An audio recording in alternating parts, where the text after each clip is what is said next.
गुरुर्ब्रह्मा गुरुर्विष्णू गुरुर्देवो महेश्वर गुरुर्साक्षात् परब्रह्म तस्मै श्री गुरुवे नमः। ध्यानमूलं गुरुर्मूर्ति पूजामूलं गुरुपदं मंत्रमूलं गुरुवाक्यम्।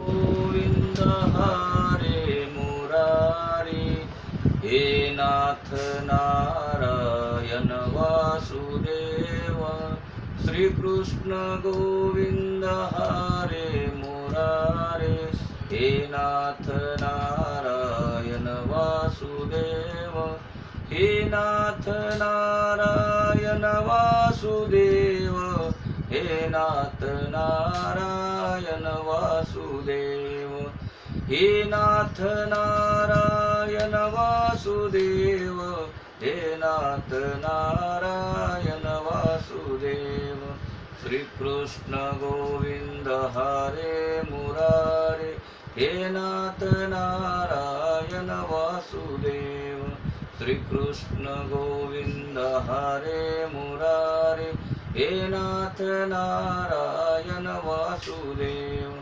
कुंडलिक वरदेव हरी विठ्ठल श्री ज्ञानदेव तुकाराम पंढरीनाथ भगवान की जय। माऊली ज्ञानेश्वर महाराज की जय। जगद्गुरु संत तुकाराम महाराज की जय।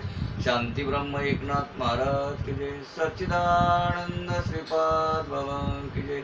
सच्चिदानंद रामदास भगवान की जय। अवधूत चिंतनम श्री गुरुदेव दत्त गोपाल कृष्ण भगवान की जय। बोलो रे भाई सब संतन की जय। भगवंत म्हणतात की मला जरी वैर भावाने जरी पाहत असेल, वैर भावाने जरी माझ्यापर्यंत आला तरी पण त्याचा उद्धार होतो। जसं गोपी कामभावनेने आल्या होत्या, शिशुपाल क्रोध व देशाने, कंस भयाने भगवंताच्या ध्यानात तन्मय झाले होते।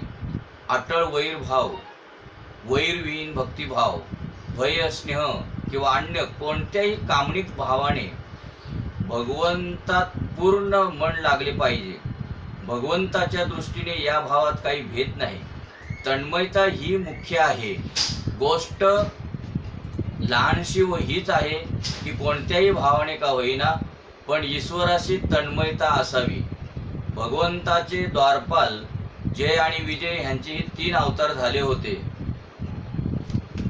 हिरण्यक्ष व हिरण्यकश्यपू म्हणजे लोभाचा अवतार, रावण व कुंभकर्ण काम व प्रमाद यांचा अवतार, शिशुपाल व दंतवक्र क्रोध व अभिमान यांचा अवतार। म्हणजे 3 अवतार जे होते जय आणि विजय यांचे 3 अवतार झाले। प्रल्हादाने आपल्या पित्याच्या मृतदेहावर अग्निसंस्कार केला। ब्रह्मदेवाने प्रल्हादाला राज्याभिषेक केला। प्रल्हादाने भगवान नरसिंह देवांना नमस्कार केला। भगवान नरहरी प्रसन्न झाले।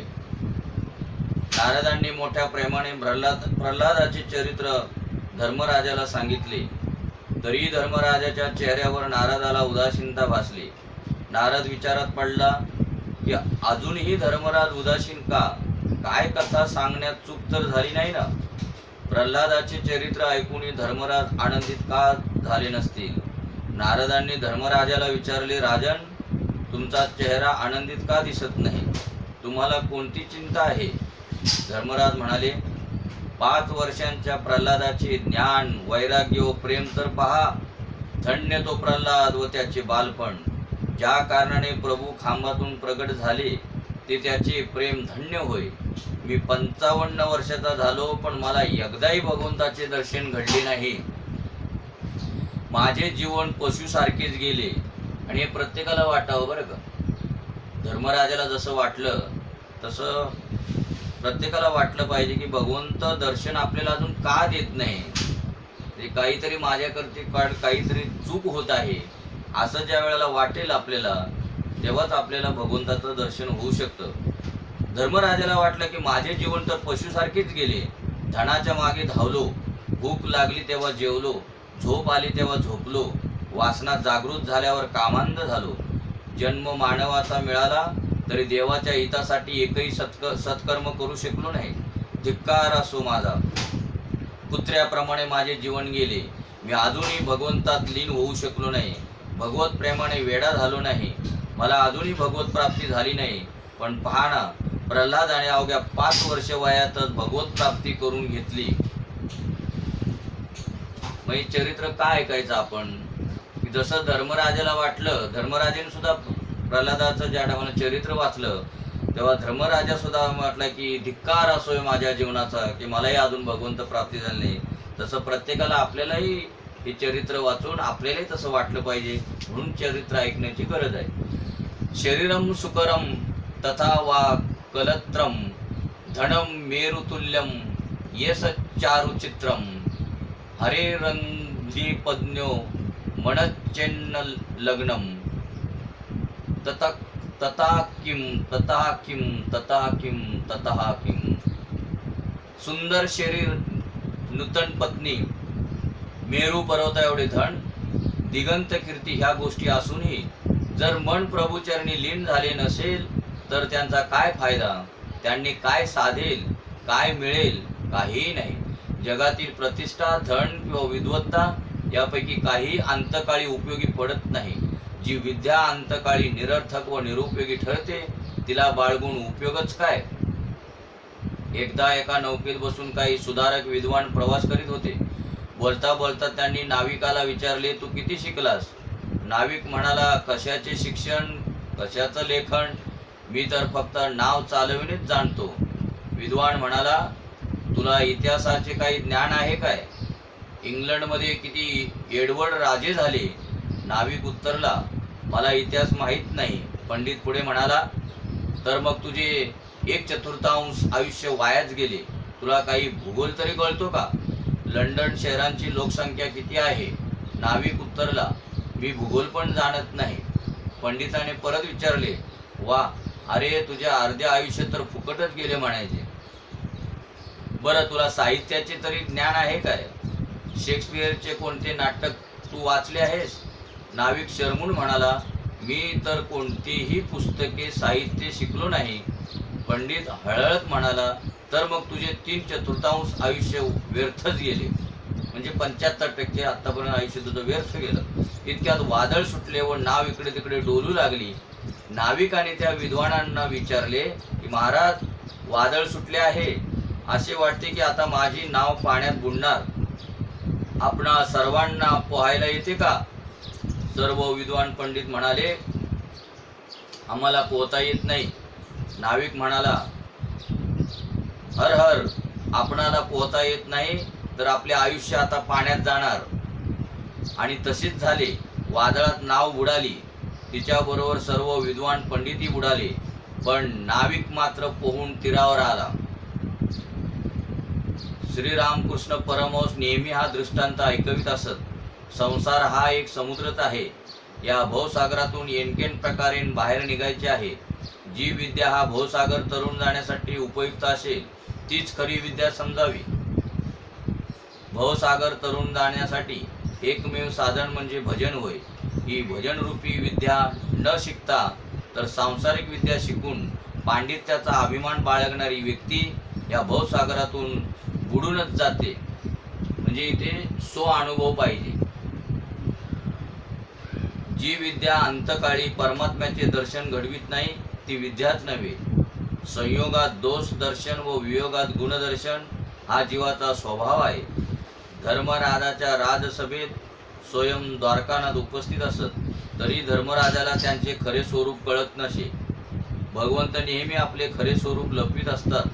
कृष्ण भगवान म्हणतात, मी तर लोणी चोरणारा आहे. ज्याचे चित्त मी चोरतो तोच मला ओळखू शकतो. कृष्ण गुप्तच राहू इच्छितात. परमात्मा गुप्त राहू इच्छितो तर जीव प्रकट राहू इच्छितो. ईश्वराने नाना प्रकारची फुले, फळे इत्यादी न जाणो कितीतरी वस्तू निर्माण केल्या तरी पण त्यांच्यावर आपले नाव कुठे छापले नाही. माणूस तर घर, अंगठीसारखी लहान वस्तू इतकेच नव्हे तर आपले शरीरही या सर्वांवर आपले नाव नोंदतो. अरे बाबा, शरीरावर तू आपले नाव काल गोंतोस, ते कोणी चोरणार आहे का? घरावर नाव लिहिले मनोहर निवास, पण हा मनोहर किती दिवस जगणार? घरावर नाव लिहायचे असेल तर राम निवास, कृष्ण भुवन अशी नावे लिहा. हे सर्व काही देवाचे आहे, तरीही मानव नामरूपात फसलेला आहे. आजकाल लोक सेवा देखील नाव कमावण्यासाठी करतात, पुण्य पदरात पडावे म्हणून नव्हे. मंदिरात एखादी वस्तू द्यायची असेल तर तिच्यावरही आपले नाव टाकून देतात. लक्षात असू द्या की अतिप्रसिद्धी पुण्याचा क्षय करते. कृष्ण पांडवातच राहत असत, पण त्यांना कुणी ओळखत नव्हते, आणि ते ओळखले पण कसे जाऊ शकत होते पहा. म्हणजे लोक सेवा करतात, पण कशासाठी करतात?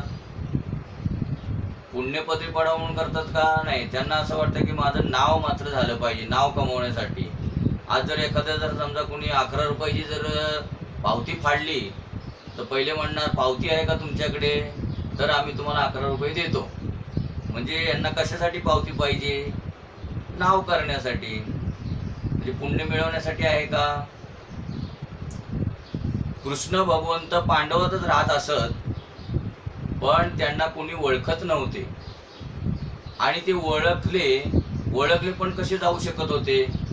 कारण ते मी स्वतः भगवंत आहे असे त्यांच्या मनात काही वाटतच नव्हतं, आणि ते तसे वागतच नव्हते. मला कोणीतरी भगवंत म्हणावं, मला कोणीतरी देव म्हणावं असे त्यांच्या अंतःकरणात येतच नव्हतं. युधिष्ठिराच्या राजसूय यज्ञाच्या भोजन समारंभात उष्ट्या पत्रावळी काढण्यासारखे काम ते करीत असत. मग असं पत्रावळीने उचलण्याचं जर काम केलं तर त्याला भगवंत म्हणून कोणी पाहतील का? गीता गायक श्रीकृष्णाचा हाच तर आहे, तो दिव्य कर्मयोग. गीतेत सांगितल्याप्रमाणे त्यांनी आपले जीवन घालवले. कृष्ण धर्मराजाला म्हणाले, महाराज, आपल्या यज्ञात मलाही थोडंही काम करण्याची संधी द्या, मी उष्ट्या पत्रावळी काढत जाईन. कृष्णाने तेच काम केले. म्हणून धर्मराजाला वाटले की हा आपल्या मामाचा मुलगा आहे, म्हणून तर तो असे करीत आहे. मी ईश्वर आहे असे देवाला कधीच वाटत नाही. जर ईश्वराला ईश्वरत्वाचा अभिमान होईल तर त्याचे ईश्वरत्वच नष्ट होईल. धर्मराजाला या गोष्टीचा विसर पडला होता की प्रत्यक्ष भगवान श्रीकृष्णच आपल्याशी बोलतायत. म्हणूनच तो असे म्हणाला की मला अजून भगवंताचे दर्शन झाले नाही.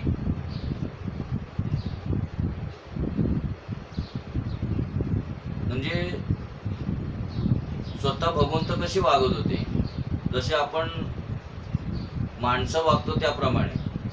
आज साधू संत सुद्धा, त्यांनी सुद्धा कधी आपला देखावा केला नाही. साधू संत सुद्धा सामान्य माणसासारखे वागायचे, म्हणून त्यांना कोणी सहजासहजी कोणी ओळखलं नाही. जसं आता आपल्या बाबांचंच काय ना, श्रीपाद बाबा ज्या वेळेला घोटीमध्ये, त्यावेळेला त्यांची अंत्ययात्रा निघाली, त्यावेळेला टपरीवाले एक चहावाला विचारते की आधी गर्दी इथे कशी काय जमली सकाळी 5 वाजता. तर तेव्हा एकाने सांगितलं की ही जी अंत्ययात्रा आहे ते म्हणे आमचे सद्गुरू होते. तेव्हा त्या टपरीवाल्या चहावाल्याने म्हणावं की ते चव्हाणाचं म्हातारं ते तुमचे सद्गुरू होते.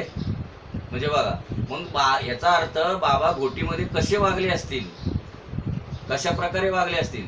मग त्यांना दाखवता येत नव्हतं का मी कोणतरी आहे, मी संत आहे.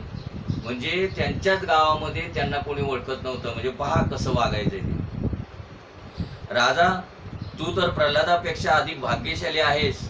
भगवंत तुझे नाते होऊन तुझ्या घरात राहत आहेत. आमच्या घरातही भगवंत आहेत, पण नारदासारख्यांनी दृष्टी दिल्यावरच आम्हाला त्यांचे दर्शन घडू शकते. नारद म्हणाले, राजा, तू भाग्यशाली आहेस, कारण परमात्मा तुझ्या सभेत विराजमान आहे. नारदाचे वचन ऐकून धर्मराज राज्यसभेत चोहो बाजूला पाहू लागले, पण त्यांना कुठेही परमात्मा दिसले नाहीत. धर्मराज परमात्म्याला ओळखू शकले नाहीत. धर्मराज म्हणजे इथे असा अर्थ होतो, धर्मराज परमात्म्याला ओळखू शकले नाहीत म्हणजे संत आपल्या बरोबर जरी असले, भगवंत आपल्या बरोबर जरी असला तर नुसता बरोबर असून चालत नाही, त्यांना ओळखता आलं पाहिजे.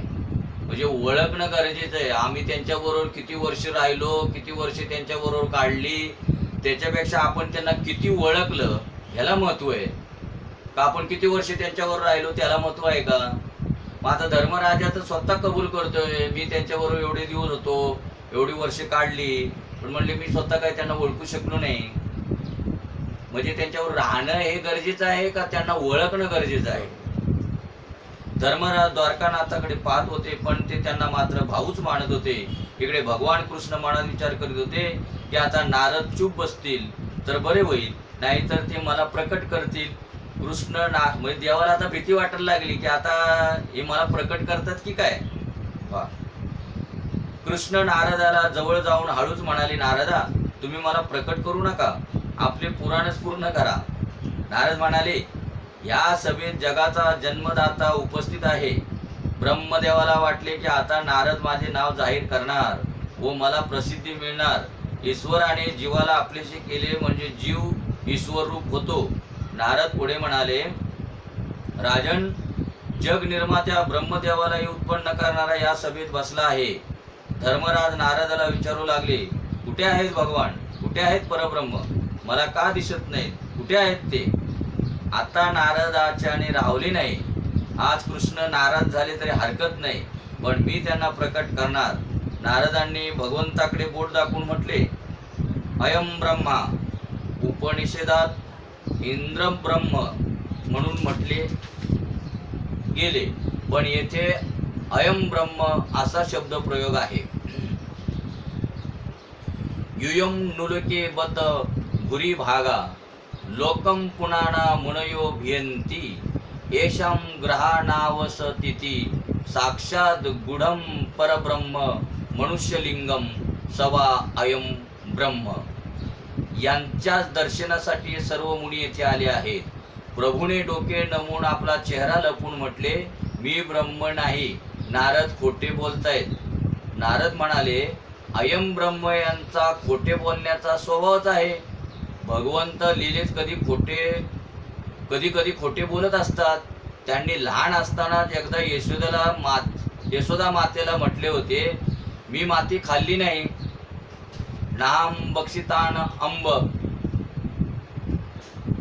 ज्यावेळेला यशोदा माता म्हणाली की तू माती, बळीरामाने कळ लावली यशोदे मातेकडे, त्या वेळेला भगवंत म्हणतात आईला, आई ग आई नाही खाली ग म्या माती, आई ग आई नाही खाली ग म्या माती. बळीराम दादा खोट बोलतो, बळीराम दादा खोट बोलतो, बळीराम दादा खोट बोलतो, बळीराम दादा खोट बोलतो. आई ग आई नाही खाली ग म्या माती, आई ग आई नाही खाली ग म्या माती. बळीराम दादा आई खोट बोलतो, मी माती खाल्लीच नाही. आत्मसाक्षात्कार अनेक वार होऊनही त्यात दृढता येत नाही. सद्गुरूच्या कृपेने दृढता येत असते. नारदांनी धर्मराजाला भगवंताचे दर्शन घडवले व सर्व रहस्य उकरून दाखवले. आता मिश्र वासनेच्या प्रकरणाला मिश्र वासना म्हणजे मनुष्याची वासना मिश्र आहे. प्रथम मी स्वतः उपभोग घेईन व नंतर उरले तर दुसऱ्यांना देईन, हीच मिश्र वासना होय. म्हणजे प्रत्येकाला वाटतं की मी प्रथम उपभोग घ्यावा आणि जर उरलं तर दुसऱ्याला द्यावं. संतांची वासना सद्वासना असते आणि राक्षसांची वासना असद्वासना असते. दुर्जन जे म्हणतो ते आम्हाला पटत नाही व वैष्णव जे सांगतो तसे आम्ही वागत नाही. प्रल्हादाचे चरित्र ऐकल्यानंतर धर्मराजाने नारदाला मनुष्य धर्म समजून देण्यास सांगितले. 11 ते 15 अध्यायात धर्माचे विवेचन आहे. पहिल्या 4 अध्यायात साधारण धर्म व 5व्यापासून 15व्या अध्यायापर्यंत विशिष्ट धर्म सांगितला आहे. मनुष्याचा खरा मित्र धर्मच आहे. जेव्हा कोणीही सहाय्याला नसतो तेव्हा धर्म साथ देतो. धनसंपत्ती भलेही नष्ट हो, पण धर्माचा नाश होऊ देऊ नये.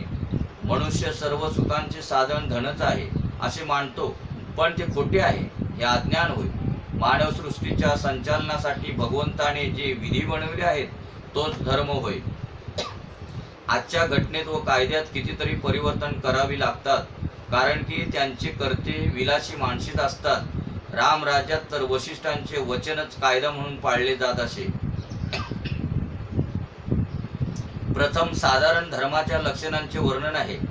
साधारण धर्म म्हणजे सर्वांचा धर्म, मनुष्य मात्राचा धर्म.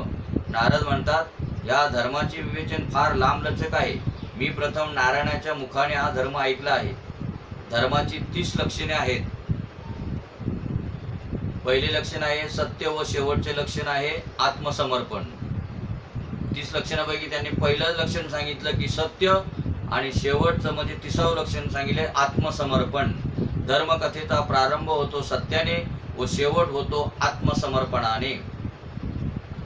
सत्यच ईश्वराचे स्वरूप आहे. ज्या वेळेला पोलीस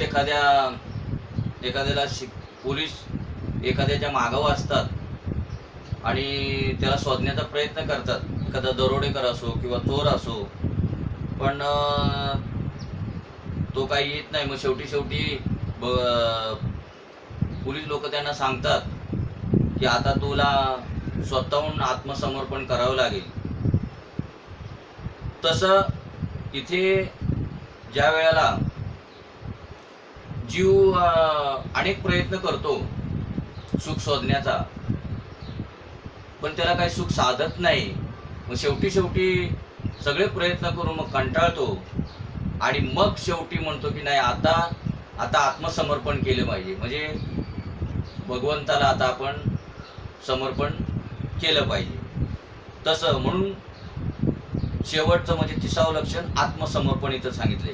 सत्यच ईश्वराचे स्वरूप आहे. धर्माची गती सूक्ष्म आहे. असत्यासारखे कोणते पाप नाही. सत्य असे साधन आहे की ज्याच्या साहाय्याने माणूस सत्यनारायणात लीन होतो. हरिश्चंद्राने पत्नीचा विक्रय करूनही सत्याचे पालन केले होते. सत्यात आढळ श्रद्धा ठेवा. यथार्थाचे नाव सत्य आहे. महाभारताच्या मतानुसार ज्याने सर्वांचे कल्याण होऊ शकते असे विवेकपूर्ण वचन म्हणजे सत्य. सर्वांचे कल्याण होईल असे विवेकपूर्ण वचनच बोला. सत्यम भूतहितम प्रोक्तम. श्रीकृष्णाचे असत्य वचन ही सत्यच होय, कारण ते बहुजन हिताय असते. म्हणजे बहुजन म्हणजे सर्वांच्या हितासाठी जर एखादं खोटं असेल तरी ते सुद्धा सत्य आहे. श्रीकृष्ण जरी असत्य वचन करत होते तरी ते बहुजन म्हणजे इतरांच्या हितासाठी करत होते, म्हणून ते सत्यच आहे. महाभारतातील युद्धात द्रोणाचार्यांच्या युद्ध प्रसंगी श्रीकृष्णाला खोटे बोलावे लागले होते. द्रोणाचार्य भीषण युद्ध करीत होते. जोपर्यंत त्यांच्या हातात शस्त्र होते तोपर्यंत त्यांना मारणे शक्य नव्हते. काय करावे हा प्रश्न पडला होता. अश्वत्थामा नामक हत्ती मारून द्रोणाला सांगितले गेले की तुझा मुलगा अश्वत्थामा मेला. द्रोणाचार्यांनी ही गोष्ट खरी मांडली. कृष्ण सुद्धा खोटे बोलू शकतात असे त्यांना वाटत होते, पण धर्मराज मात्र कधी खोटे बोलत नाहीत. म्हणून द्रोणाचार्य धर्मराजाजवळ गेले व त्याला विचारू लागले, खरोखरच माझा मुलगा मेला काय? तो मेला असेल तर मला अन्नत्याग करावा लागेल. श्रीकृष्णाने धर्मराजाला सांगून ठेवले होते की अश्वत्थामा, अतः असे म्हणशील सत्यम वद. हा नियम मी बनवला आहे, म्हणून त्यात परिवर्तन करण्याचा अधिकार मला आहे. सत्य तेच होय की जे बोलणे विवेकपूर्ण असून सर्वांच्या कल्याणाचे असते. द्रोणाचार्यांच्या शस्त्र त्यागाने कौरवांचा पराजय होईल आणि पांडवांना राज्य मिळेल. दुर्योधनाच्या हत्येचे पाप अधिक होणार नाही. इतकेच नव्हे तर त्याचे कल्याणच होईल. कुणी असा प्रश्न विचारेल की सर्वांचे कल्याण होईल, पण द्रोणाचार्यांना कोणता लाभ होईल? द्रोणाचार्य वेदसंपन्न ब्राह्मण आहेत. ब्राह्मणाला युद्धाचा अधिकार नाही. जेव्हा त्याला युद्धाचा प्रसंग येईल तर त्याने फक्त धर्मरक्षणासाठी युद्ध करावे. ब्राह्मण असूनही द्रोणाचार्य युद्ध करीत आहेत, म्हणून त्यांच्या शस्त्रत्यागाने त्यांचेच कल्याण होईल. मी द्रोणाचार्यांना नरसंहाराच्या पापकर्मापासून वाचवू इच्छितो. म्हणून धर्मराजा, माझी ही आज्ञा आहे. कृष्ण म्हणाला. धर्मराजाने द्रोणाचार्यांना ऐकू जाईल एवढ्या मोठ्याने म्हटले, अश्वत्थामा हता, पण लगेच हळू आवाजात म्हटले, नरो वा कुंजरो वाहा. धर्मराजाचे शब्द ऐकून द्रोणाचार्यांनी शस्त्रत्याग केला. श्रीकृष्णाने धृष्टद्युम्नाला आज्ञा केली की द्रोणाचार्यांचा शिरच्छेद कर, ते मेले आणि सर्वांचे कल्याण होईल. नरोवा कुंजोरावा म्हणजे अर्ध सत्य आणि अर्ध खोट. म्हणजे नर मेला का हत्ती मेला काय माहित नाही, पण नरोवा कुंजरावा असा शब्द त्यांनी हळूच शब्दात म्हटलं. म्हणजे त्यांना काय आता पाप लागण्याची गरज नाही. दयाभाव धर्माचे दुसरे लक्षण आहे. होता होईल तेवढे दुसऱ्यांचे भले करा.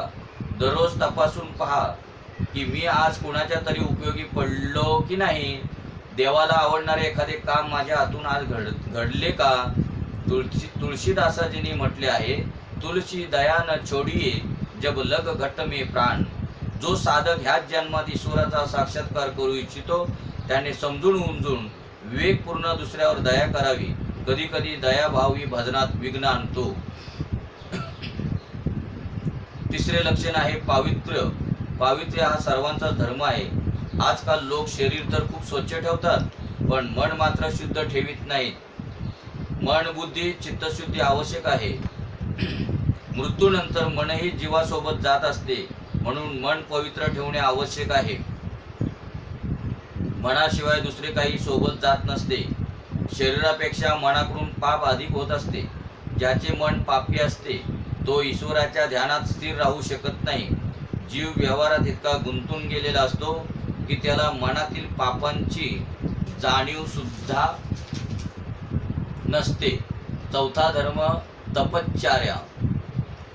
विचार, वाणी आणि वर्तन यात शुद्धता व एकवाक्यता राखणेच तपश्चर्या होय.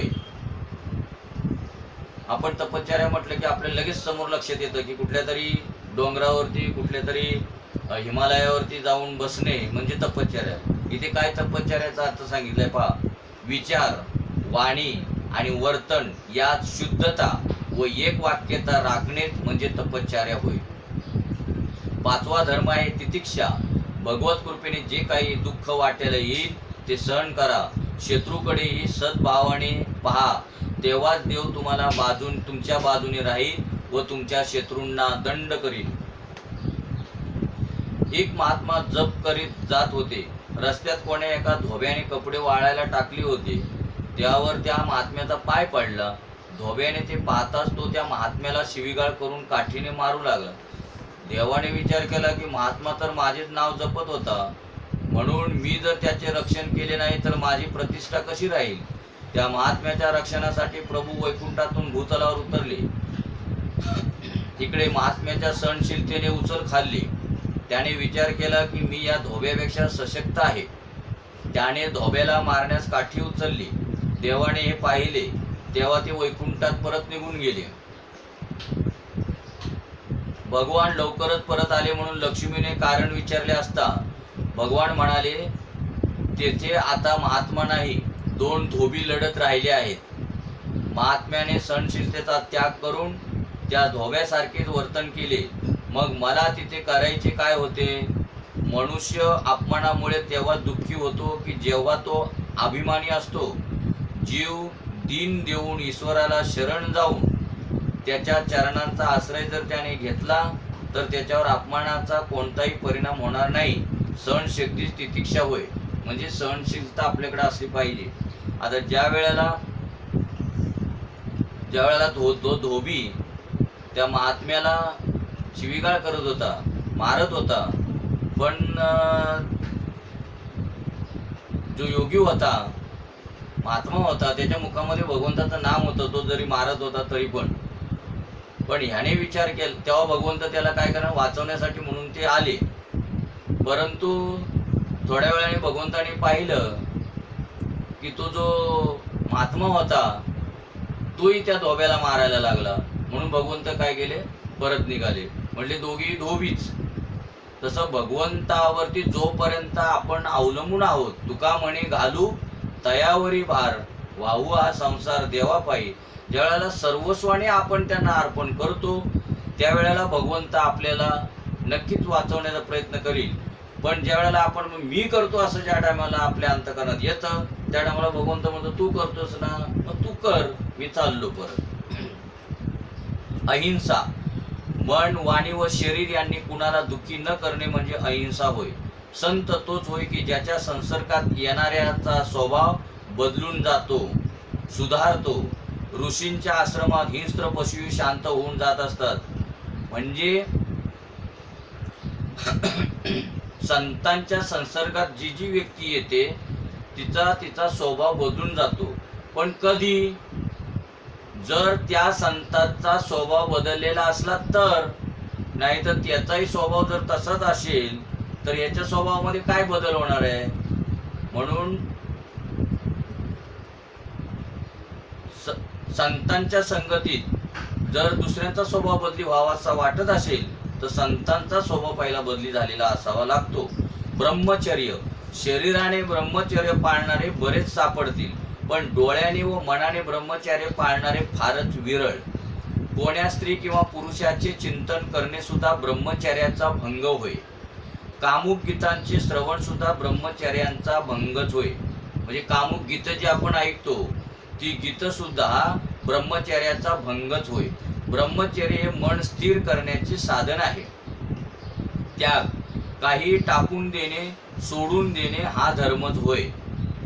स्वाध्याय, सद्ग्रंथांचे चिंतन, मननच स्वाध्याय होय. हा प्रत्येकाने आचरावा. स्वाध्याय म्हणजे थोडक्यात मध्ये स्वतःचं अध्ययन, त्याला स्वाध्याय म्हणतात. आर्जवम, स्वभावातील सरळता सुद्धा सर्वांचा धर्म होय. संतोष, ईश्वराने जे व जितके दिले आहे त्यात संतुष्ट राहणारी व्यक्तीच श्रीमंत होय आणि असंतुष्ट असणारा दरिद्री समजावा. एका भिकाऱ्याला रस्त्यात एक रत्नखचित अंगठी मिळाली. त्याने विचार केला की माझ्याही पेक्षा जो गरीब असेल त्याला मी अंगठी देईन. चालता चालता एका ठिकाणी त्याला दिसले की 5 बंगल्याचा मालक असलेला शेठजी 6वा बंगला बांधित आहे. मजुरांशी मजुरीच्या पैशाबाबत भांडत आहे. मजूर म्हणत होते की काम पूर्ण करून घेतोस पण दाम मात्र पूर्ण देत नाहीस. त्या भिकाऱ्याने ती अंगठी त्या शेठजीला दिली. तो शेठ म्हणाला, माझ्याजवळ तर पुष्कळ आहे, मी भिकारी नाही, ही अंगठी तू मला का देत आहेस? तो भिकारी म्हणाला, जर आपल्याजवळ पुष्कळ आहे तर मजुरांशी झगडा का करता, लोभ का धरता? आपण संतोषी नाही म्हणजे भिकारीच आहात. म्हणजे आपल्याजवळ किती जरी संपत्ती असली आणि जर आपण आपल्याजवळ संतोष नसेल, आपल्याजवळ म्हणजे आता नुसता संतोष नाव असलं म्हणजे चालेल का? तर आपल्याजवळ जर संतोष नसेल तर तो भिकारीच. तुम्हीच सांगा की खरा भिकारी कोण होता व खरा श्रीमंत कोण होता?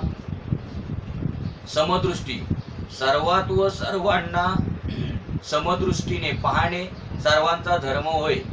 काही कारणाने व्यवहारात विषमता करावी लागते, पण भावात्मक विषमता कधी असू नये. मौन, कारणाशिवाय व्यर्थ काही न बोलणे म्हणजेच मौन होय. हाही सर्वांचा धर्म होय. मौन मनानेही साधले पाहिजे.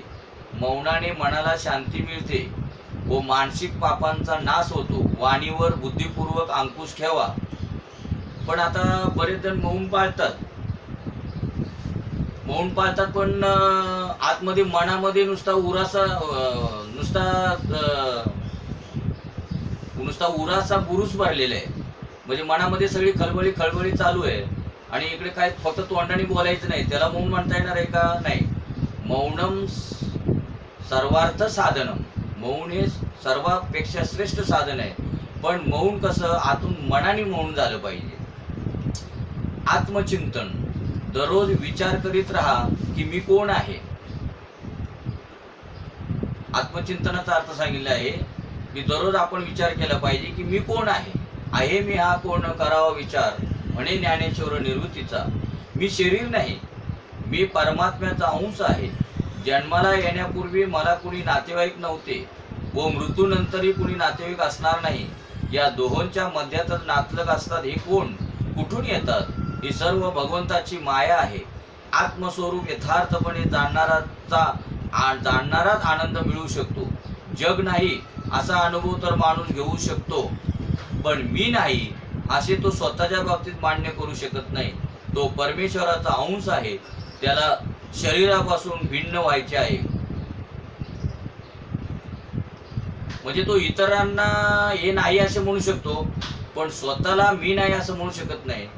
कारण तो स्वतःच ईश्वर आहे, म्हणून तो मी नाही असं म्हणू शकत नाही. पण जाणून दृश्यापासून दृष्टी मागे परतवून सर्व साक्षीरूप दृष्ट्यात मन स्थिर कराल तर खरा आनंद मिळेल. आत्मनात्म विवेक ही सर्वांचा धर्म आहे. जगत अपूर्ण आहे व आत्मा परिपूर्ण आहे. मनुष्य जोपर्यंत आपले स्वरूप पाहू शकत नाही तोपर्यंत त्याला आनंद मिळू शकत नाही. वेदाची वाणी अति गूढ आहे. म्हणजे जोपर्यंत मनुष्य आपला स्वतःच ओळखू शकत नाही तोपर्यंत त्याला आनंद मिळू शकत नाही. त्याने जरी दुसऱ्याला ओळखलं असलं पण स्वतः ओळखलं नसेल तर मग मात्र त्याला आनंद मिळू शकत नाही. प्रथम स्वतःची ओळख झाली पाहिजे. म्हणून तर भगवंत अर्जुनाला म्हणतात की तू आपण पेन येणशी आणि या कौरवाते सोचू पाहाशी. मग स्वतःला तर ओळखत नाहीस आणि या कौरवांचा विचार करतो. हा विस्मय आम्हाशी फुडते.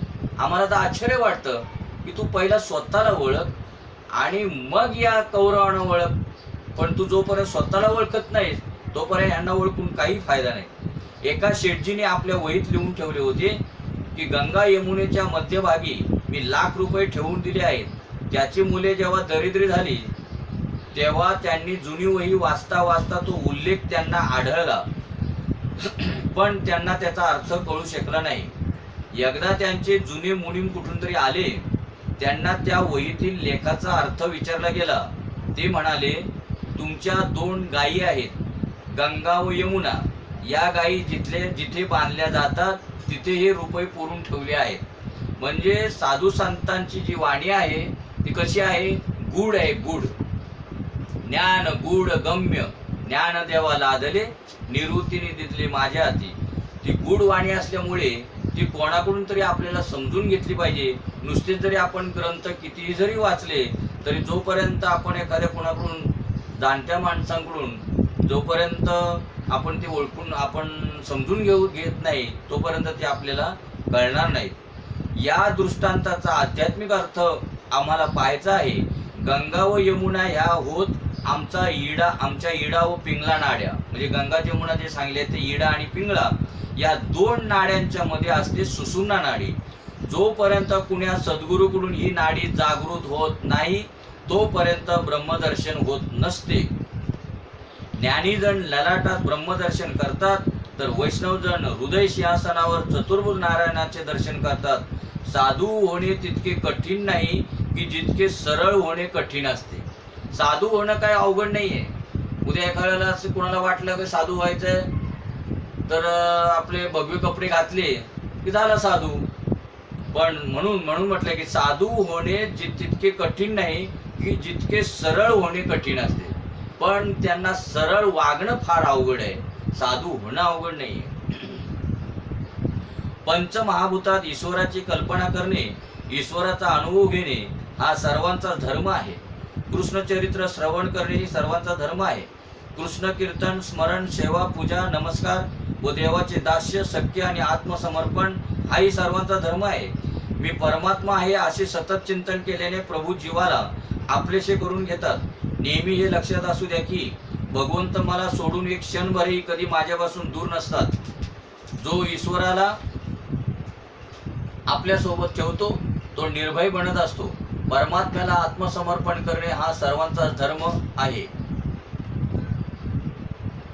यानंतर विशिष्ट धर्माचे विवेचन आहे. ब्राह्मण, क्षत्रिय, वैश्य आणि शूद्र हे 4 वर्ण भगवंताच्या शरीरापासून उत्पन्न झाले आहेत. हे सर्व भगवंताच्या स्वरूपात आहेत असे तुम्ही समजा. या 4 वर्ण व 4 आश्रमांचे वर्णन आहे. ब्रह्मरूपी दृष्टी व अद्वैत निष्ठा सिद्ध झाल्यावर जर त्या व्यक्तीने भेदभावांचे पालन न केले तरी काही प्रत्यक्ष वाय नाही. शास्त्रात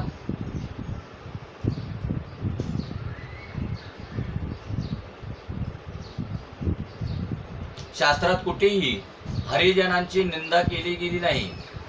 सर्वांनीच आपापल्या धर्माचे व कर्तव्याचे पूर्णतः पालन केले पाहिजे. ब्राह्मणांचा धर्म आहे अध्ययन, अध्यापन, दान करणे, दान घेणे, यज्ञ करणे, यज्ञ करविणे. क्षत्रियांचा धर्म आहे प्रजेचे रक्षण करणे. वैश्यांचा धर्म आहे गोपालन, कृषी आणि व्यापार.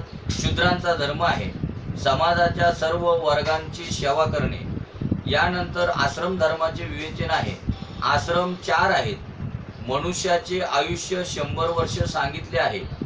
आजचा काळ लक्षात घेतला असता माणसाने 23 वर्षपर्यंत ब्रह्मचर्य, 24 ते 40 पर्यंत गृहस्थाश्रम, 41 ते 50 वानप्रस्थाश्रम यांचे पालन करून 51व्या वर्षानंतर संन्यास घ्यावा. 51व्या वर्षामध्ये संन्यास घ्यावा. ब्रह्मचर्याश्रम हा शक्तीची वृद्धी आहे, तर गृहस्थाश्रम म्हणजे शक्तीचा क्षय समजावा. वानप्रस्थाश्रमात संयम वाढवून पुन्हा शक्तीची वाढ करायची असते, शक्तीचा गुणाकार करायचा असतो.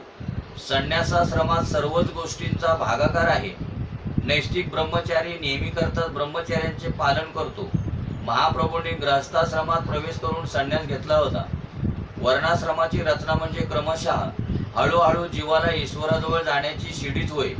ब्रह्मचार्याने नेहमी अल्प भोजन करावे. अधिक भोजन करणारा ब्रह्मचार्य पाळू शकत नाही. त्याचा आहारही अतिसात्विक असावा. त्याने इंद्रियांचा विश्वास मुळीच बाळगू नये. मोठमोठे ऋषीमुनी जेथे गडबडून गेले तेथे सामान्य माणसाची काय कथा. भागवताती म्हटले आहे की ज्याला ब्रह्मचार्य पाळायचे आहे त्याने स्त्रीचा सहवास सोडला पाहिजे. कामांध व्यक्तीला विवेक राहत नसतो, म्हणून सावधपणाची आवश्यकता आहे. ज्ञानीही कधीही कधी मोहित होऊन जातो, त्याचे शहाणपण स्थायी राहत नाही. कामाचे मूळ संकल्प असते. लौकिक कामनांनी काम वाढतो व अलौकिक कामनांनी काम कमी होतो. काम क्रोधाला उत्पन्न करतो. काम एकांतात त्रास देतो, म्हणून एकांतात भजन करा. जगातले सर्व अनर्थ कामामुळेच होतात. जर कामाचा नाश झाला तर समजा की देव दूर नाही. जगाकडे पाहण्याची दृष्टी जर बदलली तर कामाचाही नाश होईल.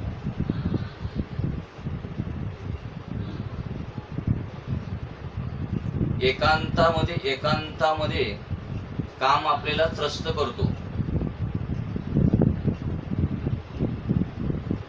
रामायणामध्ये वशिष्ठ मुनी आणि प्रभू रामचंद्राचा संवाद आहे की वशिष्ठ मुनी सांगतात कामाबद्दल की म्हणे आपली जरी मुलगी ज्यावेळेला उपर होते तेव्हा त्या बापाने आणि त्या मुलीने एकांता ठिकाणी कधीच थांबू नये. म्हणजे कामाचा विषय ज्यावेळेला चालला होता त्या टायमाला वशिष्ठ मुनी प्रभू रामचंद्रांना सांगतात, संन्यास घेण्याच्या अगोदर गृहस्थ आणि वानप्रस्थ धर्माचे पालन करावे व पवित्र ग्रंथांचे अध्ययन करावे. वैराग्य दृढ झाल्यानंतर संन्यास घेतला पाहिजे. परमेश्वरासाठी केलेला सर्व सुखांचा न्यास त्यागच संन्यास होय.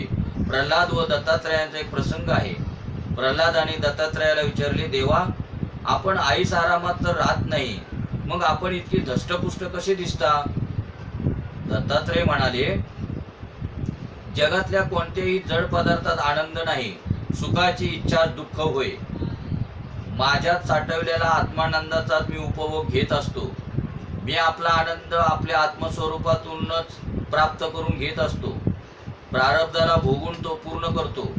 माझी आत्मनिष्ठा दृढ आहे. माझे 2 गुरु आहेत. माझा पहिला गुरु आहे मधुभक्षिका. मधमाशीप्रमाणे फार कष्ट करून लोकही धनसंचय करतात, पण मधमाशीप्रमाणे धनाचा उपभोग मात्र कुणी विरळाच करीत असतो. माझा दुसरा गुरु आहे अजगर. त्याच्याप्रमाणे मी निचेष्ट पडलेला राहतो आणि प्रारब्ध योगाने जे काही मिळेल त्यात संतुष्ट राहतो. अजगर काही कष्ट करत नाही, पण त्याला खायला मिळतं. तसं दत्तात्रय स्वामी म्हणतात की मी त्याच्याप्रमाणे असा निचेष्ट असतो. मला तरी पण मला प्रारब्ध योगाने जे काही मिळेल त्यात मी संतुष्ट राहतो. या 2 गुरूंपासून मी वैराग्य व संतोष या 2 गुणांचा बोध घेतला आहे. एकाच ठिकाणी बसून मी सतत ब्रह्मचिंतन करीत असतो, ज्यामुळे मनात विक्षेप उत्पन्न होतो.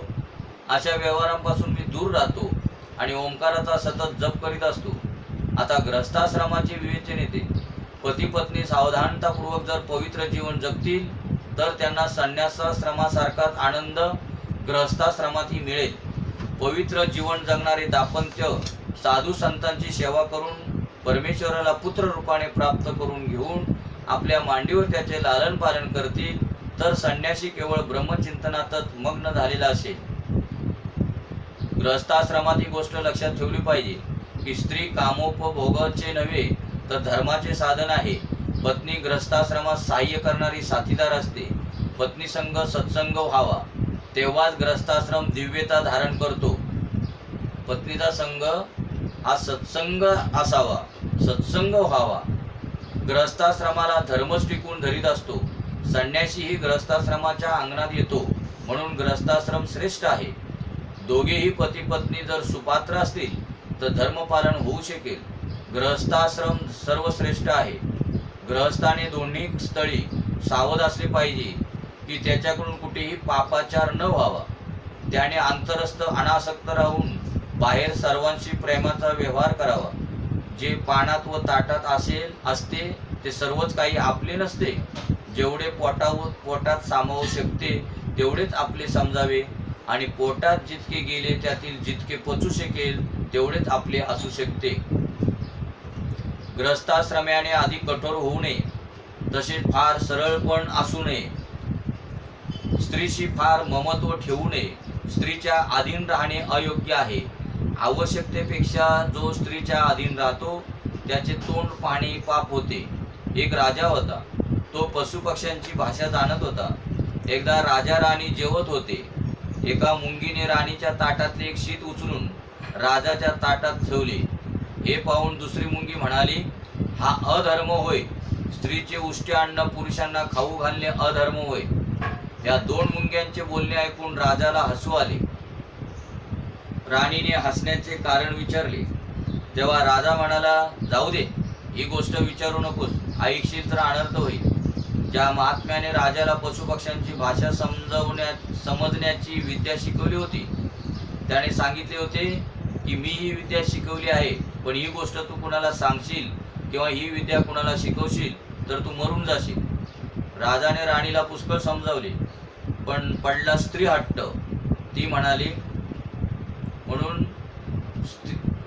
3 हट्ट फार गंभीर आहेत. एक स्त्री हट्ट, बाल हट्ट आणि राज हट्ट. आपला मृत्यू झाला तरी हरकत नाही, पण हसण्याचे कारण सांगाच. राजा भोळा व पत्नीच्या अधीन होता. तेव्हा त्याने म्हटले, आपण दोघे काशीला जाऊ, तेथेच तुला मी गोष्ट सांगेन. राजाने विचार केला की मरायचेच आहे तर मग काशीस मरून मुक्ती का न मिळवावी. ते दोघे काशीला जाण्यास निघाले. रस्त्यात एका बकरा बकरीची जोडी त्यांना दिसली. बकरी बकऱ्याला म्हणाली, तुम्ही विहिरीजवळ जाऊन माझ्यासाठी हिरवे गवत आणा, नाही तर मी बुडून जीव देईन. म्हणजे ही भाषा त्यांना समजत होती ना राजाला. बोकडाने समजावले की माझा पाय घसरून मी विहिरीत पडलो तर मी मरून जाईन. बकरी म्हणाली, काही हो, पण मी हिरवे गवत खाणारच. बकऱ्याने डोळे वटारून म्हटले, मी त्या राजासारखा मूर्ख नाही की स्त्रीसाठी व्रथा प्राण देईन. राजाने बकऱ्याचे शब्द ऐकले व तो विचारात पडला, मी किती मूर्ख आहे की प्रभू भजनासाठी जे शरीर मिळाले आहे त्याचा स्त्रीच्या मूर्खपणाच्या हट्टासाठी नाश करण्यास तयार झालो आहे. धिक्कार असो माझा. माझ्यापेक्षा तर बकरा शहाणा आहे. त्याने राणीला निक्षून सांगितले की मी त्याबद्दल काही सांगू इच्छित नाही. तुला काय करायचे असेल ते खुशाल करू शकतेस. राणीला आपला हट्ट सोडावा लागला. माणसं एखाद्या पशुचं ऐकतात पण एखाद्या सज्जन माणसाचं ऐकत नाहीत. जर पशुचं ऐकलं तर त्याचं कल्याण झालं, कोणाचं, त्या राजाचं. तो एक देह टाकून देणार होता, त्यापासून तो वाचला. व जर एखाद्या संत सज्जनांचं जर कुणी आपण जर ऐकलं तर किती जन्मांचं कल्याण होणार आहे. हृदयातून राम निघून गेले तर मनुष्य कामहांध बनतो. ग्रस्ताश्रमाला आज्ञा दिली गेली आहे की त्याने दान करावे, कारण दानाने धनशुद्धी होते. वर्षातून 1 महिना गंगा तीरी राहावे अशी आज्ञा दिली गेली आहे. त्याने एकांतवासात नारायणाची आराधना करावी. म्हणूनच आपले इथे काय सांगितले पहा, वर्षातून 1 महिना गंगा तीरी राहावे अशी आज्ञा दिली गेली आहे. म्हणून आपल्या भारताचे पंतप्रधान मोदी साहेब पूर्वी 1 महिना पूर्ण गायब असायचे. म्हणजे ते गंगातीरी तरी जात असतील किंवा एखाद्या पर्वतावरती म्हणा किंवा एकांत साधायचे ते 1 महिना. म्हणजे मला वाटतं त्यांनी शास्त्र नक्कीच ऐकलेलं असणार. वर्षातून 1 महिना देवासाठी राखून ठेवावा. घरी नीट रीतीने भक्ती होऊ शकत नाही, म्हणून तीर्थाच्या ठिकाणी जाऊन उपासना करावी. तीर्थाच्या ठिकाणी घरच्या वा लौकिक गोष्टी आठवू नका, तेथे फक्त उपासनाच व्हावी. मग आपण जर तीर्थाला गेलो, तीर्थयात्रेला, पंढरपूरला, आळंदीला, मग काय आपली चर्चा काय असतात? देवाबद्दल असतात का घराबद्दल असतात, माणसाबद्दल असतात का साधू संतांबद्दल असतात? तो आता ज्याचा त्याने आपापला विचार करावा. भक्तीसाठी स्थान शुद्धी आवश्यक आहे. स्थानिक वातावरणाचा मनावर फार मोठा परिणाम होतो. मार्कंडेय पुराणात एक कथा आहे. राम लक्ष्मण वनात प्रवास करीत होते. रस्त्यात एका ठिकाणी लक्ष्मणाच्या मनात खूप भाव उत्पन्न झाला. मती भ्रष्ट झाली. तो मनात म्हणाला, कैकेयीने वनवास तर रामाला दिला, मला नाही, मग मी रामाच्या सेवेसाठी कशाला एवढे कष्ट उपसू? रामाने लक्ष्मणाला सांगितले, या जागेची माती चांगली दिसते, थोडी सोबत घेऊन चल. लक्ष्मणाने एक गठडी बांधून घेतली. रस्त्यात जोपर्यंत ती गठडी हातात घेऊन तो चालत होता तोपर्यंत त्याच्या मनात वाईट विचार येतच होते. पण जेव्हा जेव्हा लक्ष्मण ती गठडी जमिनीवर ठेवून दूर होत असे तेव्हा तेव्हा त्याच्या मनात राम सीतेविषयी ममत्व भक्ती उत्पन्न होत असे. हे पाहून लक्ष्मणाला आश्चर्य वाटले. त्याने रामाला याचे कारण विचारले. म्हणजे या जागेचा महिमा, जशी जशी तिथे जागा असेल, जशी जशी त्या जागेची माती असेल, तसं तसं तिथं जर काय घडलं असेल त्या प्रकारे त्याप्रमाणेच त्या माणसाच्या मनात येणार. श्रीराम म्हणाले, तुझ्या मनाच्या अशा परिवर्तनाबद्दल तू दोषी नाहीस. हा त्या मातीचा प्रभाव आहे. ज्या भूमीवर जसे कार्य घडते तसेच चांगले वाईट परिणाम त्या भूमीवर व आसपासच्या वातावरणात होतात. म्हणून आजकाल लोक ज्या टायमाला नवीन घर घेतात तेव्हा ते काय करतात? वास्तुशांती. तर का करतात वास्तुशांती? ह्याच कारणाने, जर तिथे काय कळलं काही अशी बरी वाईट एखादी घटना घडली असेल तर ती त्याच्यातून ती निघून जावी, म्हणून वास्तुशांती करावी लागते. ज्या जागेवरची ही माती आहे त्या जागी सुंद व उपसुंद नावाचे 2 राक्षस राहत असत. म्हणजे प्रभू रामचंद्र लक्ष्मणाला सांगत आहेत की हा मातीचा परिणाम आहे. काय तर त्या जागी सुंद व उपसुंद नावाचे 2 राक्षस राहत असत. त्यांनी घोर तपश्चर्या करून ब्रह्मदेवाला प्रसन्न केले व अमरत्वाचा वर मागितला. ब्रह्मदेवाने काही नियंत्रण ठेवून वर देण्याचे ठरवले.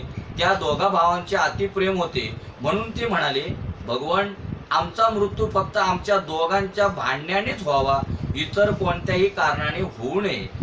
ब्रह्मदेवांनी वर दिला. त्या दोघांना वाटले की आम्ही दोघेही कधीही भांडणार नाही, म्हणून आता आम्ही अमर झालो. त्या दोन्ही भावांना वाटलं, आता आम्ही तर कधी कशाला आम्ही भाऊ आहोत, आम्ही कशाला भांडण करणार आहोत, म्हणून त्यांनी असा वर मागितला. मग आम्ही जोपर्यंत भांडण करणार नाही तोपर्यंत अमर आहोत. मग आपण भांडण आता करायचंच नाही, म्हणजे आम्ही शेवटपर्यंत अमर राहणार. असं प्रत्येक भावाला वाटावं बरं का. प्रत्येकाने आपापलं जरी ठरवलं या आपण भांडायचं नाही तर ते अमरच होऊ शकतात. मग तसं या अमरत्वाच्या घमेंडीत त्या दोघांनी देवांना त्रास देण्याचा प्रारंभ केला. देवांनी ब्रह्मदेवाचा आश्रय घेतला तेव्हा ब्रह्मदेवाने तिलोत्तमा नावाची अप्सरा निर्माण केली व तिला त्यांच्याकडे जाण्याची आज्ञा दिली. सुंद व उपसुंद दोघांनीही त्या सुंदर अप्सरेला पाहिले व ते दोघेही मोहित झाले. सुंद म्हणाला, ही माझी आहे. तेव्हा उपसुंद म्हणाला, जरा विचार करून बोल, ही तुझी भावजय अर्थात माझी पत्नी आहे. दोघे भांडू लागले. तेव्हा तिलोत्तमा म्हणाली, जो जिंकेल त्याच्याशी मी विवाह करीन. म्हणजे आता दोघांचा तिच्याबद्दल त्या अप्सरेबद्दल वाद चालू झाला. एक म्हणायचं ही माझी आहे, दुसरा म्हणायचा माझी आहे. तेव्हा तिलोत्तमाने म्हणजे त्या अप्सरेने एक युक्ती काढली की जो तुमच्या दोघांमध्ये युद्ध चालू द्या आणि तुमच्या दोघांमध्ये जो कोणी जिंकेल त्याच्याशी मी विवाह करीन. जिंकण्याच्या ईर्ष्येने त्या दोघा भावांनी असे घनघोर युद्ध केले की ते दोघेही मरण पावले. ते दोन्ही राक्षस ज्या जागी मरण पावले त्या जागेची ही माती आहे. म्हणून या मातीतही द्वेष, तिरस्कार आणि वैराच्या संस्काराचे सिंचन झाले आहे. ज्या भूमीवर जसे कर्म केले जाते त्या भूमीवर तसेच संस्कार होतात. माणसाने नेहमी घर पवित्र ठेवावे. लोक माथेरानला सहल करण्यात जातात, परंतु ते हा विचार करीत नाहीत की आपल्या माथ्यावर किती ऋण वाढले आहे. माथेरानला जाण्याऐवजी जेथे भगवंताने लीला केली आहे अशा भागवत धामामध्ये राहून सत्कर्म करावे. म्हणजे माथेरानला जाण्यापेक्षा जिथे भगवंताने लीला केली आहे तिथं का जाऊ वाटत नाही. तिथं गेलं तर आपल्याला एकांत मिळेल, भगवंताच्या लीलेचा काहीतरी आपल्यावरती परिणाम होईल, असा का विचार आपल्या मनात येऊ नये. ग्रहस्थाने पितृश्राद्धही केले पाहिजे. दशरथाच्या श्राद्ध प्रसंगी सीता ज्यावेळी वशिष्ठाला अन्न वाढत होती तेव्हा तिला वशिष्ठाच्या शरीरात दशरथाचे दर्शन घडले. पवित्र ब्राह्मणाच्या माध्यमातून पितर घरी येत असतात. पवित्र ब्राह्मणाद्वारे श्राद्ध कर्म करावे. कामाचे मूळ संकल्प आहे, म्हणून संकल्पाचा त्याग करून कामाला जिंकले पाहिजे. मनात सुखाचा संकल्पच येऊ नये. संकल्पच दुःखाचे कारण आहे. कामाची इच्छा अपूर्ण राहिली म्हणजे क्रोध उत्पन्न होतो. कामनांचा त्यागच क्रोध जिंकण्याचा उपाय आहे. क्रोध दुःखदायक आहे. क्रोधावरच रागावण्याचा निश्चय करा. प्रापंचिक लोक ज्यात अर्थ आहे असे समजतात तोच अनर्थ होय. आपण काय करतो, समोरच्या माणसावरती रागवतो. तर इथे सांगतात त्याच्यावरती न रागवता आपल्या क्रोधावरच आपण रागवावं, तरच नियंत्रण होऊ शकतं. प्रापंचिक लोक ज्यात अर्थ आहे असे समजतात तोच अनर्थ होय. असे जाणून लोभाला जिंका. तात्विक विचाराने भयाला जिंकावे. अध्यात्मविद्येने शोक व मोह यांचा निराश करावा. संतांच्या सेवेने दंभ नष्ट करावा. मौनाने योगातील विघ्ने नाहीशी करावी आणि शरीर, प्राण इत्यादी निश्चेष्ट करून हिंसेवर विजय मिळवावा. ग्रहस्थाने सद्गुरूचा आश्रय घेऊन त्यांच्या आज्ञेचे पालन केले पाहिजे. सात्विक भोजन, स्थान व सत्संगाच्या साहाय्याने निद्रेचा पराजय करावा. सत्वगुणांच्या बुद्धीने मनुष्याचा देह विलीन होत असतो. ज्ञानेश्वरांनी 16व्या वर्षी आणि शंकराचार्यांनी 32व्या वर्षी प्रयाण केले. तमोगुण वाढल्याने झोप वाढते व सत्वगुण वाढल्याने झोप उडून जाते. झोप तमोगुणांचे लक्षण आहे. सदाचार, संयम, सात्विक आहार विहार, आचार इत्यादींच्या पालनाने सत्वगुण वाढतो. सत्वगुणांच्या वृद्धीने भगवंताला भेटण्याची आतुरताही वाढते. दररोज भगवंताचे ध्यान करा. ध्यानाने ध्यान करणाऱ्यात ईश्वराची शक्ती येत असते. इंद्रियरूपी घोड्यांना ग्रहस्थाने आपल्या नियंत्रणाखाली ठेवले पाहिजे. विद्वान म्हणतात की शरीर हा रथ आहे व इंद्रिय घोडे आहेत. इंद्रियांचा नियंता मनच ह्या घोड्यांचे बागडोर आहेत. शब्दादीविषयी भिन्न भिन्न मार्ग आहेत. बुद्धी या रथाचा सारथी आहे. या रथाला बांधण्यासाठी ईश्वराने चित्तरूपी बंधन बनविले आहे. 10 प्राण म्हणजे या रथाची धुरा आहेत. धर्म अधर्म 2 चाके आहेत. कुठला रथ सांगितलाय? देहरूपी रथ. रथात असणारा सारथी म्हणजे अहंकारी जीव होय. ओंकार धनुष्य तर शुद्ध जीव बाण होत. परब्रह्म हे लक्ष्य नेम होय. राग, द्वेष, लोभ, शोक, मोह, भय, मद, मान, अपमान, असूया, माया, हिंसा, मत्सर, रजोगुण, प्रमाद, शुद्रा, निद्रा, इत्यादी या जीवाचे शत्रू होत. जोपर्यंत मनुष्य देहरूपी रथ आपल्या ताब्यात आहे व त्याचप्रमाणे इंद्रियादी बलवान आहेत, कार्यक्षम आहेत, तोपर्यंत माणसाने सद्गुरु चरणांची सेवा करून ज्ञानरूपी तीक्ष्ण तलवार घेऊन श्री भगवंताचे बल धारण करून राग द्वेषादी शत्रूंना जिंकून घ्यावे आणि त्यानंतर शांत होऊन स्वानंदरूपी स्वराज्याने संतुष्ट व्हावे.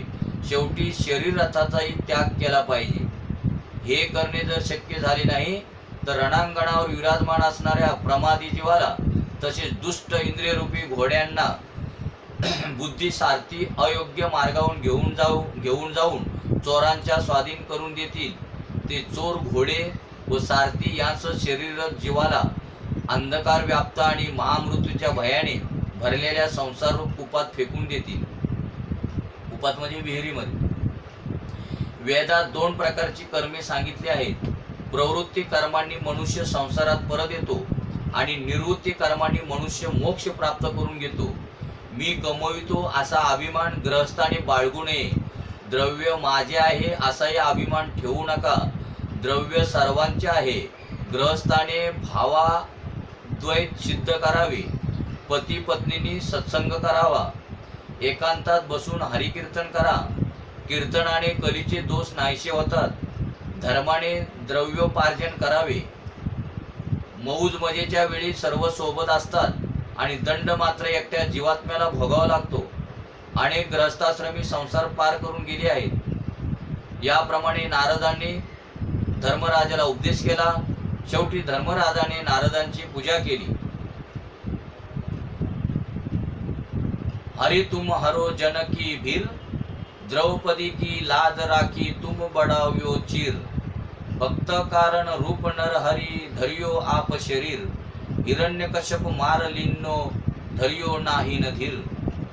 बुडते गजराज राख्यो कियो भार नीर. दाशी मेरा लाल गिरधर दुःख जहातह पीर. प्रथम स्कंदात शिष्यांचा अधिकार दाखवला गेला आहे. अधिकारा वाचून ज्ञान शोभा देत नसते. अनधिकारी माणूस ज्ञानाचा दुरुपयोग करीत असतो. म्हणजे ज्ञानाला सुद्धा अधिकार असावा लागतो. नाहीतर अनधिकारी माणूस ज्ञानाचा काय दुरुपयोग करू शकतो. दुसऱ्या स्कंदात ज्ञानाचा उपदेश केला आहे. तेथे मनुष्य मात्राचे कर्तव्य काय आहे हे दाखविले आहे. मानवी जीवन केवळ उपभोगण्यासाठी दिले गेले नाही. ईश्वराची आराधना करून ईश्वर प्राप्तीसाठी मानव शरीर दिले गेले आहे. मानवी शरीर कशासाठी दिलेले आहे तर केवळ आणि केवळ ईश्वराची आराधना करण्यासाठी, म्हणजे ईश्वर प्राप्ती करण्यासाठी. एची देही घडे देवाचे भजन, अनिक हे ज्ञान नाही कोठे. पशु काय पाप पुण्य जाणती, उत्तम मध्यम भोग भोगती. काय उपजता मरती, बहिर अंध होती पांगुळमुखी. म्हणून मनुष्य देहीत भगवंताला प्राप्त करण्याचं मनुष्य देहच दिलेला आहे. म्हणून या ध्यानेच फक्त भगवंताची प्राप्ती करून घेऊ शकतो आपण. तिसऱ्या स्कंदात ज्ञान जीवनात कसे उतरवावे ही कथा ऐकवली आहे. हे ज्ञान जीवनात उतरवणाऱ्याचे 4ही पुरुषार्थ सिद्ध होत असतात. म्हणून 4थ्या स्कंदात 4 पुरुषार्थांची कथा ऐकवली गेली आहे. 5व्या स्कंदात ज्ञानी परमहंस व भागवत परमहंसाची लक्षणे दाखवली गेली. सर्वांचा स्वामी परमात्मा आहे. यानंतर 6व्या स्कंदात पुष्टी कथा आली आहे. जीवावर परमात्मा अनुग्रह करीत असतो. जीवाकडे ईश्वर काही मागत नाही.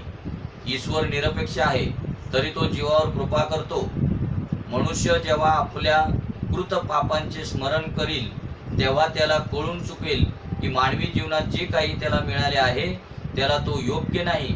देवाने कृपाळूपणाने त्याला त्याच्या पात्रतेपेक्षा अधिकच दिले आहे हेच त्याला दिसून येईल. म्हणजे जीव म्हणत असतो की मला कुठं काय दिलं देवाने, पण भगवंताने जीवाला त्या मनुष्याच्या पात्रतेपेक्षा जास्त दिलेले आहे, पण हे आपल्याला कळत नाही. जेव्हा जन्म झाला तेव्हा जीव शुद्ध होता, पण जेव्हा त्याला समज आली तेव्हा तो असत्य बोलू लागला. धरणी वायू लागता स्मरण विसरे तत्वता, ओळखू लागे माता पिता कोहम कोहम रडत असे. देव जीवाला पुष्कळ संधी देतो आणि देवाला वाटत असते की जीव आपले जीवन सुधारून उत्तम बनविल.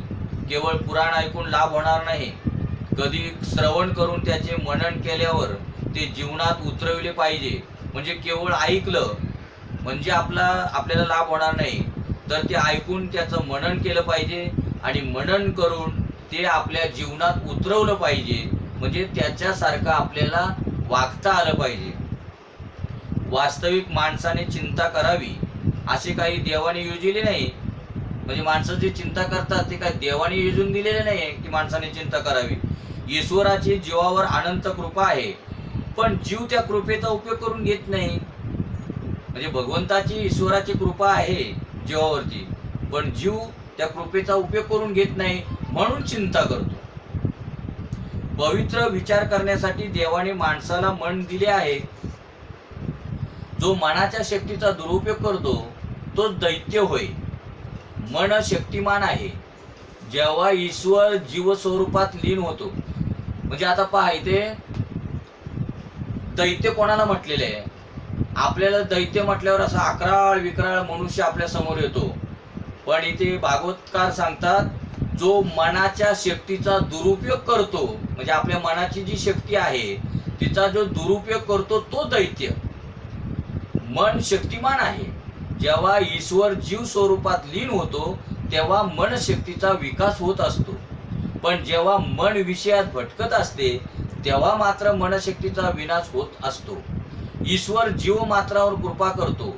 ईश्वर जीवाला पात्रतेपेक्षा अधिक देतो. 7व्या स्कंदात वासनेची कथा आहे. त्यावरून दाखवले आहे की प्रल्हादाची सद्वासना होती व माणसाची मिश्र वासना असते, व हिरण्यकश्यपूची असत वासना होती. हिरण्यकश्यपूला संपत्ती व वेळ भरपूर होता, परंतु त्याने त्यांचा उपयोग भोगविलासासाठी केला. तसेच त्याने आपली शक्ती दुसऱ्यांना दुःख देण्यात खर्च केली. अमर्याद भोग माणसाला रोगी बनवतात. म्हणजे मर्यादेपेक्षा जास्त जर भोग भोगले तर माणसाला रोगी बनवतात. इंद्रियांना रोगी बनवण्यासाठी भोग नाहीत, तर इंद्रियांना निरोगी ठेवण्यासाठी भोग आहेत. आगीत इंधन न टाकणेच अग्नी शांत करण्याचा उपाय आहे. त्याप्रमाणे इंद्रियांना भोग न देण्यानेच इंद्रिय शांत राहतील. म्हणजे इंद्रिय आपली शांत कधी राहू शकतील? इंद्रियांना आपण भोग देणार नाही तेव्हा शांत राहतील. आता अग्नीला जर शांत करायचं असेल तर काय करावं लागणार आहे? इंधन न टाकणे म्हणजे अग्नी शांत होणे. आणि जर त्या अग्नीमध्ये जर इंधन टाकत राहिले तर काय होणार आहे परिणाम? तो अग्नी शांत होईल का? त्याप्रमाणे इंद्रियांना भोग मिळाल्यानंतर असे वाटते की इंद्रिय शांत झाली आहेत, पण ती गोष्ट खोटी आहे. त्याने तर अशांतीच वाढत जाते. म्हणजे इंद्रियांना जेवढं आपण जसं इंधन अग्नीमध्ये टाकत राहाल तसं तो अग्नी काय भडकत राहणार. तसं ही इंद्रिय ज्या टायमाला भोग भोगण्याचा प्रयत्न करतील तर जास्तीत जास्त ते अशांत होतील, पण मात्र शांत होऊ शकणार नाहीत. प्रत्येकाला असं वाटतं की भोग भोगण्याने इंद्रिय शांत होतील, पण इंद्रिय शांत न होता ती अशांत होतात. मला जे काही मिळाले आहे ते केवळ माझ्यासाठीच आहे असे समजणे हीच असद वासना होय. देवाने मला काही दिले आहे हे ते सर्वांसाठीच आहे असे वाटणे सद्वासना होय.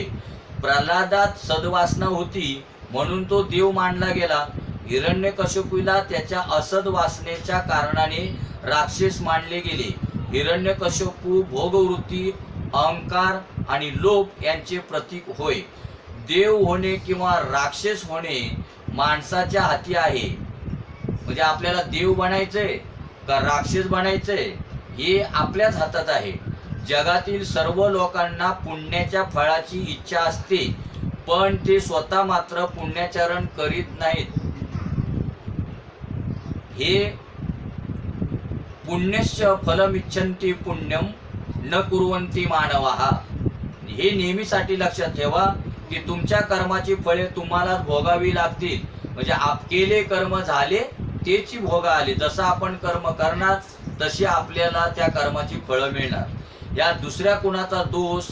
दातांच्या मध्ये जीभ येऊन जर ती चावली गेली तर त्यात दोष कुणाचा?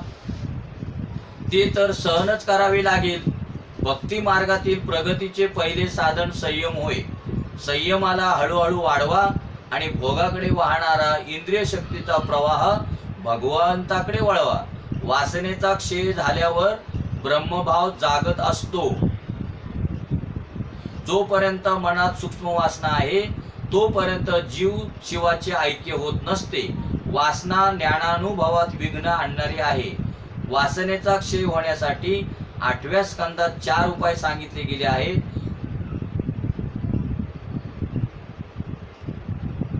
भागवताचे फळ आहे रासलीला. जीवाला कृष्णाशी ऐक्य पावायचे आहे. जीव एकदा का श्रीकृष्णात विलीन झाला तर मग परत तो त्यापासून वेगळा होत नाही. ज्याच्या वासना क्षीण झालेल्या असतात त्यालाच रासलीलेत प्रवेश मिळतो. अनंत जन्मांच्या वासना मनात दडून बसलेल्या असतात. वासना माणसाला अनेक प्रकारची दुःखे देतात. मग आता मनुष्य भगवंताकडे जाण्याचा प्रयत्न करतो, पण तो का जात नाही? तर या आपल्या ज्या वासना असतात ना त्या आपल्याला तिथपर्यंत जाऊ देत नाहीत. अनंत जन्माच्या अनंत कर्माच्या ज्या वासना आहेत त्या आपल्याला भगवंतापर्यंत जाऊ देत नाहीत. तरी मनुष्य त्यांना सोडत नाही. ईश्वराचा अनुभव आल्याशिवाय वासना नष्ट होत नाहीत. जोपर्यंत वासनेत आकर्षण असेल तोपर्यंत ती जाणार नाही. कुंभक वाढवाल तर वासना नष्ट होतील. प्राण्यांना शरीरात टिकून धराल तर वासनांचा क्षय होईल. वारंवार मनात असा संकल्प करा की मला परमात्म्यात लीन व्हायचे आहे. जेव्हा 2 आत्मे परस्परांशी भेटतात तेव्हा त्यांच्या भेटीत जर आनंद असतो तर सर्व प्राण सूक्ष्म रूपाने ज्या परमात्म्यात वसत असतात त्या परमात्म्याच्या मिलनात किती आनंद मिळत असेल. मला ईश्वराशी मिळायचे आहे अशी इच्छा धरा व वासनेला अलौकिक बनवा. जे दुष्ट संस्कार मनावर झाले असतील ते दूर व्हावेत व चांगले संस्कार मनात ठसावेत यासाठी सत्संगाची जरुरी आहे. सत्संगाने वासना उच्चतम होईल. अलौकिक वासना बाळगा. मनुष्य वारंवार जसे बोलतो तसे विचार करतो तसा तो स्वतः बनत असतो. 8व्या स्कंदात वासनेच्या क्षयासाठी 4 उपाय सांगितले आहेत. ते आपण उद्या पाहू. पुंडलिक वरदेव हरी विठ्ठल श्री ज्ञानदेव तुकाराम पंढरीनाथ भगवान की जय. माऊली ज्ञानेश्वर महाराज की जय. जगद्गुरु संत तुकाराम महाराज की जय. शांती ब्रह्म एकनाथ महाराज की जय. सच्चिदानंद श्रीपाद बाबा की जय. सच्चिदानंद रामदास बाबा की जय. अवधूत चिंतनम श्री गुरुदेव दत्त गोपाल कृष्ण भगवान की जय. बोलो रे भाई सब संतन की जय.